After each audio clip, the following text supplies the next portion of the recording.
नमस्कार बहनों और भाइयों। इतिहास के ज्ञान सागर में आपका स्वागत है। आज का जो हमारा विषय था वो जो कल जो छूट गया था बौद्ध मत के विषय में, उसके बारे में आगे हम चर्चा करेंगे। हमने अपनी पहली वीडियो में बताया था कि कैसे जो है जो महात्मा बुद्ध थे इनके मन में विचार आया कि भाई मैं जो है घर का त्याग करूं।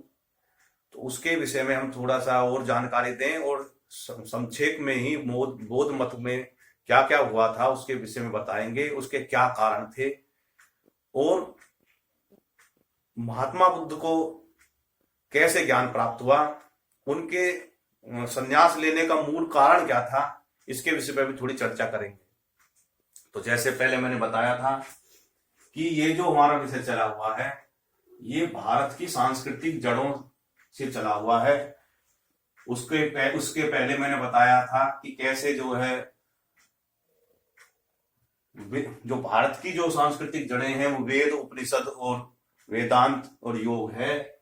उनके बाद में मैंने बताया था कि जब लोगों को जो है इनकी शिक्षा मिलनी कम हो गई, गुरुकुल हमारे निष्क्रिय होने लगे और जो जिन ऋषियों ने जो है वेदों का निर्माण किया था उनकी जो आगे जो पीढ़ी आई, उनके शिष्य जो आगे चले, उनका रुझान इधर की तरफ तो कम हो गया, लोगों का भी रुझान इधर कम हो गया और कर्म कांडों के प्रति ज्यादा होने लगा। कर्म कांड इतने विकृत हो गए कि जरा जरा सी बातों पे कर्म कांड कराने के लिए प्रोत्साहन होने लगा और उनसे धन की मांग डिमांड होने लगी कि इतने इतने का खर्चा आएगा। यानी इस तरीके की बातें जब होने लगी तो वो बोझिल होने लगने लगा लोगों को और सही दिशा ना देते हुए जो वे उस समय के जो गुरु थे जो इन कामों को करते थे वो सही दिशा में ना ले जाके अपना जो है कहना अर्थ के दास बन गए। जब गुरु अर्थ के दास बन जाएं तो समझ लो कि समाज का पतन होना ही वाला है। गुरुओं को अर्थ का दास नहीं होना चाहिए, बल्कि उसको सही जानकारी देनी चाहिए। जो उनके पास पूछने के लिए आए तो उनको सही दिशा देनी चाहिए। तो ये अब आगे जब वो होने लगा तो समाज में एक विकृति फैल गई और लोग बागों में या तो वे सन्यासी बनने की सोचने लगे कि भाई संसार से हम निकल जाएं झंझावात से, और या वे उन कर्मकांडों में के चक्रों में ही फंस गए। तो उस दौरान की घटना ये हुई कि जो सिद्धार्थ नाम के जो थे, शुद्धोधन के जो पुत्र थे, राजा शुद्धोधन के जो पुत्र थे, उनकी माता का देहांत जो था वो 7 दिन की, जब वो 7 दिन की आयु थी उसी समय उनका हो गया था। उसके बाद में उनकी जो मौसी थी गौतमी, उन्होंने उसका पालन पोषण किया क्योंकि वो अकेले उनके पुत्र थे, इसलिए उनको शादी भी उनकी शीघ्र हो गई और उनको सारी भोग विलास की सामग्री प्रस्तुत की गई। और उनको जो भारत के जो पुराने जो दर्शन हैं, जो वैदिक दर्शन थे, उनसे उनको दूर रखा गया। इसलिए उनको वेदों की भी ज्यादा जानकारी नहीं थी, ना उपनिषदों की और ना ही उनको जो है वेदांत की। अगर उनको इन बारों में जानकारी होती तो उनके जो मूल के जो प्रश्न थे उनके समाधान वो खुद ही कर लेते। एक बार जब 29 साल की उनकी उम्र हो गई तो वो नगर भ्रमण के लिए जा रहे थे। उनको बाहर भी नहीं निकलने देते थे, घर में ही रहने देते थे, भाई इसको बाहर मत जाने दो वरना ये भटक ना जाए।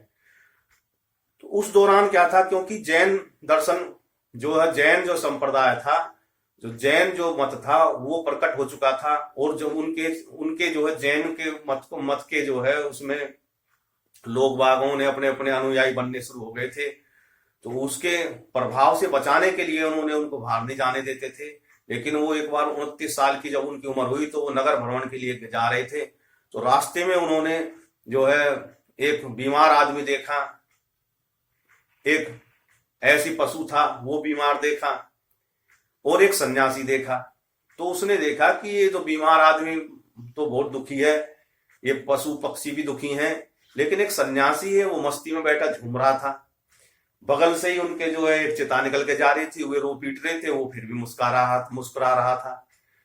तो उन्होंने कहा कि भाई ऐसा क्यों है। तो उन्होंने कहा कि भाई ये जो सन्यास की जो महिमा है ये बड़ी निराली है।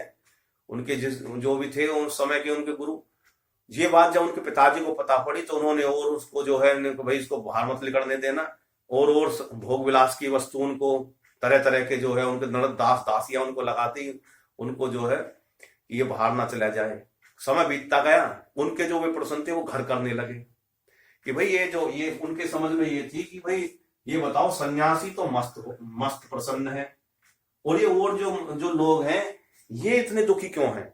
तो उनके मन में ये विचार आया कि मानव जीवन के दुखों का कारण क्या है। उनका जो मूल प्रश्न ये था कि मानव जीवन के मन में दुख क्यों होते हैं, इनका कारण क्या है। अब इन प्रश्नों के उत्तर जानने के लिए वो लालायित रहते थे। जो भी उनके पास में आता उनसे ऐसी ऐसी बातें करते। लेकिन जब उनके पुत्र भी पैदा हो गया, पुत्र भी थोड़ा बड़ा हो गया, तो एक दिन रात में वो घर छोड़ के चले गए।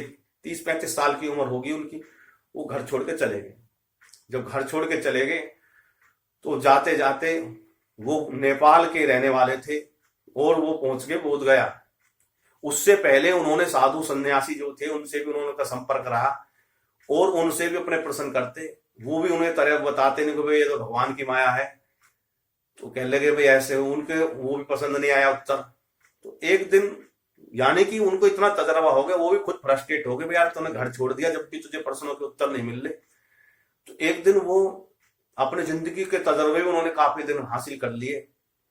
वो बोध गया में पीपल के वृक्ष के नीचे बैठे थे। तो उन्होंने देखा कि भाई, मन में उनके विचार आया अचानक ही कि भाई मनुष्य के जो दुखों के तो दो ही कारण हैं।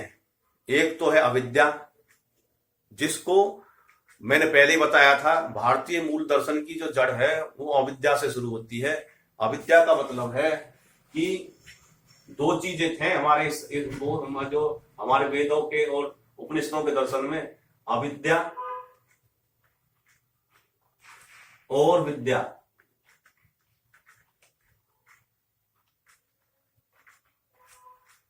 विद्या तो कहते हैं जितनी भी हम आज चीज पढ़ रहे हैं, आज के समय में जितना भी ज्ञान अर्जित कर रहे हैं वो सब अविद्या है। अब देखो, आप मेरे मजाक पीटोगे। यानी कि आध्यात्मिक जगत की को दृष्टि में रखे मैं अगर बात कहूं तो हम जो भी कुछ आज के समय में बच्चे पढ़ रहे हैं, BA MA कर रहे हैं और जितने भी उद्योग धंधे में सब लगे हुए हैं, ये सब अविद्या है। वो कहोगे भाई क्यों है अविद्या? क्योंकि ये सभी बंधनों को देने वाली हैं। वो ज्ञान प्राप्त करेगा, धन कमाने में लगेगा, धन कमा लेगा तो उसकी इच्छा जागृत होंगी, मैं कोठी बनाऊं, बंगला बनाऊं, गाड़ी में लूं, विवाह करूं, मौज मस्ती करूं, फुल अय्यासी करने की वो सोचेगा धन आते। तो हुई ना विद्या। और इनसे निवृत्त होने को ही विद्या कहा गया। यानी कि जब वो अपने आत्मा के मूल स्वरूप जो कि निष्पक्ष है, निर्विकार है, उसमें पहुंच जाएगा तो ये सब उसको बोझ लगने लगेंगी। उनसे निवारण होते ही वो विद्या में चला जाएगा, यानी कि आत्मा के प्रकाश में पहुंच जाएगा। उसी को ही विद्या कहते हैं। यानी कि मोह उसका समाप्त हो जाएगा। और ये सब हमारे देखो सनातन का मूल है। और वेद और जो है वेदों में तो बताया गया है वो कामनाओं का जीवन है। और उपनिषदों में जो है कामनाओं से निवारण की बात करी गई है। और आत्मा के और परमात्मा के विषय में वेदांत में बताया गया है। क्योंकि महात्मा बुद्ध ने ये पढ़े ही नहीं थे, क्योंकि उनमें इनका ज्ञान नहीं था, इसलिए उनको ये भ्रम हुआ। और जब वो पीपल के वृक्ष के नीचे बैठे थे तो उसने उनके मन में वो आई, क्योंकि इतने गुरुओं के संरक्षण में वो रहे थे, इतने लोगों के पास में संपर्क में रहे, तो उनकी बातें घर करती रहती थी। तो वो एक निष्कर्ष पर पहुंचे कि वे मानव जो दुखों के जो कारण हैं वो दो ही हैं, अविद्या और मोह। अविद्या के बारे में मैंने बताया कि इधर उधर के संचार के चंगुल में फंस जाना ही अविद्या है, यानी प्रकृति के मोह में फंस जाना। अब ये मोह, ये दोनों एक अलग अलग मतलब देखने में अलग लग रहा है। मोह से ही अविद्या से प्रेम होता है। यानी कि किसी चीज से लगाव तब होता है जब हम उसको पसंद आने लगती है वो चीज। यानी कि हमारे यहाँ पे काम, क्रोध, लोभ, मोह, मद, अहंकार, इनको जो है नरक के द्वार बताए हैं। और ये सब हमारे शास्त्रों में है। श्रीमद् भगवत गीता का उदय तो इससे पहले ही हो चुका था, उन्होंने वो भी नहीं पढ़ी हुई। इस वजह से उनको पता प्राप्त हुआ कि अविद्या और मोह ही दुखों का स्रोत है। इतनी बात पता पड़ते ही उन्हें कहने लगे मुझे तो ज्ञान प्राप्त हो गया। और वो उनको वहां से बोध गया से जाते हुए वो सीधे पहुंच गए सारनाथ, काफी दूर है वाराणसी, वहां से वाराणसी जा पहुंचे। क्योंकि वाराणसी वो क्यों गए? क्योंकि वहां पे भारत के जो ज्ञान की जो सागर की जो गंगा उस समय बहती थी, संस्कृत का बहुत बड़ा केंद्र था, और वहां पे ब्राह्मण पंडितों का जो है काफी गढ़ माना जाता था वाराणसी, और वहीं से ही वो सारा कुछ चलता था।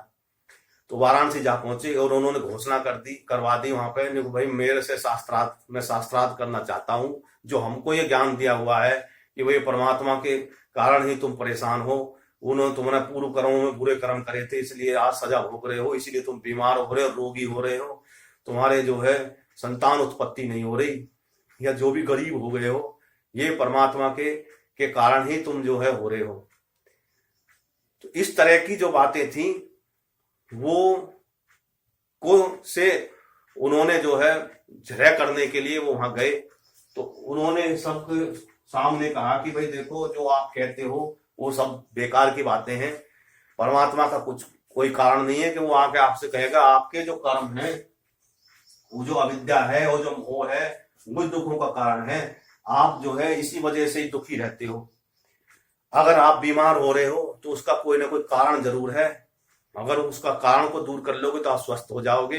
अगर आप गरीब हैं तो उसका कारण भी आपके सामने होगा कि आपका काम धंधा सही तरीके से नहीं लग रहा, वो भी अज्ञानता के कारण ही है।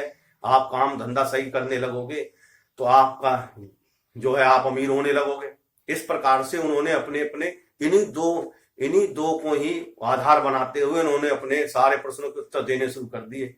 अब उनकी जो बातें थी इतनी पॉपुलर हो गई, वो जो ब्राह्मणों से तर्क करते, वो तर्क उनके सामने चल नहीं पाया इन दो विषयों के सामने। क्योंकि कर्म ही, श्री कृष्ण ने बताया था कि भी कर्म का आधार से ही आगे जीवन का जो है इस संसार में जो है फल मिलता है और आगे भी।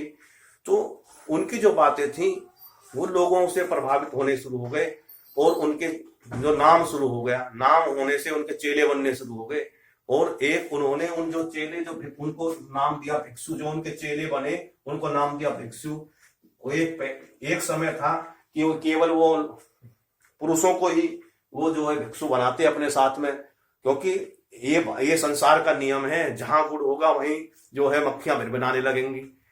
अब जो लोग थे इधर उधर के थे, उनको लगा भाई इस महात्मा पे तो क्या बातें हैं, लोग हमें इससे कुछ लाभ ले लें। तो हर कोई चेले बनने के चंगुल में रहता। बाद में जब गुरुजी मर जाते हैं तो थड़ा संभालने के लिए दूसरे आने लगते हैं। आज भी ये चला हुआ है कि शंकराचार्यों का देख लो हिसाब क्या चल रहा है।